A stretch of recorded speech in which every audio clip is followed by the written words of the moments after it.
Salute, man. Why you shouldn't feel bad about being a loner, a sigma, a lone wolf, whatever you want to call it. Don't feel bad about rolling solo dolo. Bad boy D. Masculinity. TV. There are huge benefits of being a loner, riding solo dolo, sigma, alpha, whatever. I prefer alpha, as I'm sure many of you have noticed. When you go on this specific journey, there's a lot of people that ain't gonna rock with you anymore. You're just not gonna feel the love from everybody, obviously. For example, anybody who's tried to do something on their own, a very important life-changing project, let's say, you're gonna notice nobody supports you. Nobody gives a shit. Everybody who rocks with me personally knows I have a YouTube channel. However, 95% of the people I know do not consume any of my content. They don't give a shit. You have to want what I'm pushing. They don't want what I'm pushing. Most of them probably think I'm a misogynistic, raving lunatic. Detaching from the need for other people's approval and any validation from others is one of the most important steps for confidence. And when you roll solo dolo, when you are an alpha army of one, you're gonna learn to adapt to that no matter what. And don't feel bad about it. That was the biggest struggle I had when starting to really detach from lower level people, for lack of a better term. We are pack creatures. We do innately seek the validation of others because it's a survival instinct.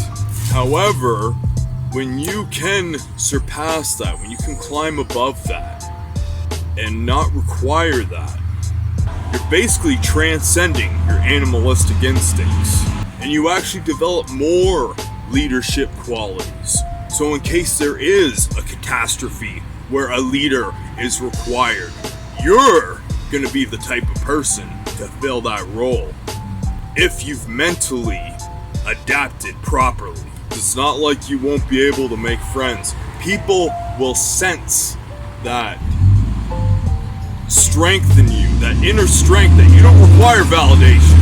They will sense that in you, and a lot more people will gravitate to you. You'll notice when you have that inner self-assured confidence, folks will gravitate to you much, much more. And unfortunately, it will be a lot of low-level people you're trying to avoid too, because they sense that you have that assured, confident energy, and they want that. They can feel it, and they want what you have. They'll almost come to irritate you, to sap your energy. It's an unfortunate side effect. Like, people want what they can't have, and when they see that you have that energy to you, basically, I'm sure most of you heard of energy vampires. That's what they are. They are gonna try to come and sap your energy. And speaking of energy, you're gonna start feeling energy a lot more. Other people's energy. You're gonna notice when they have light energy, and you're gonna notice when they have dark energy that you don't want to have anything to do with.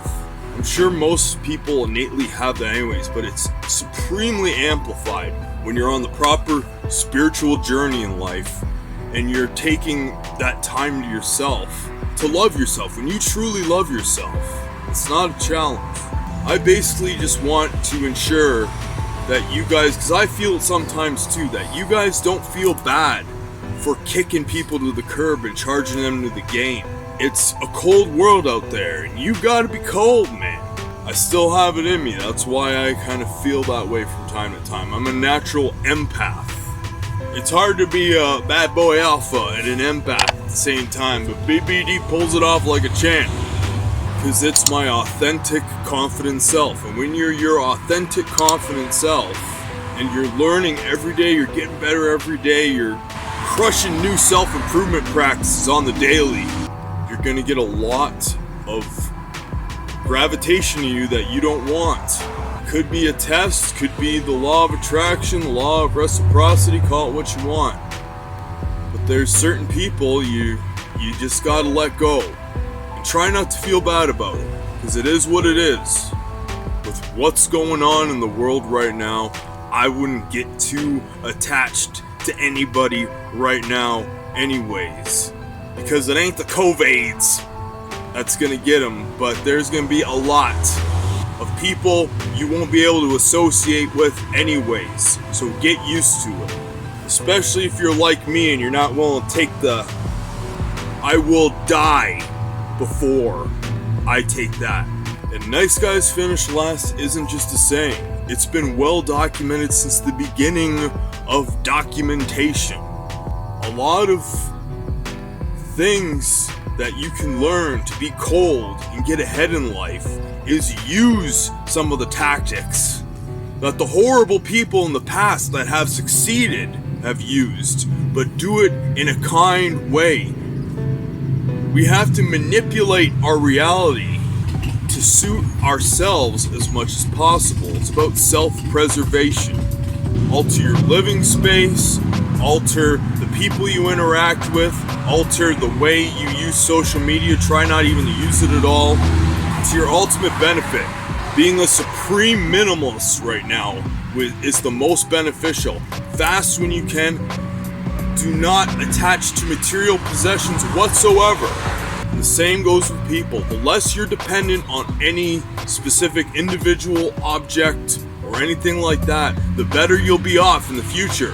I'm telling you, man, the future's going to be bumpy. Don't feel bad about being cold and kicking folks to the curb. Just don't let it weigh on your conscience.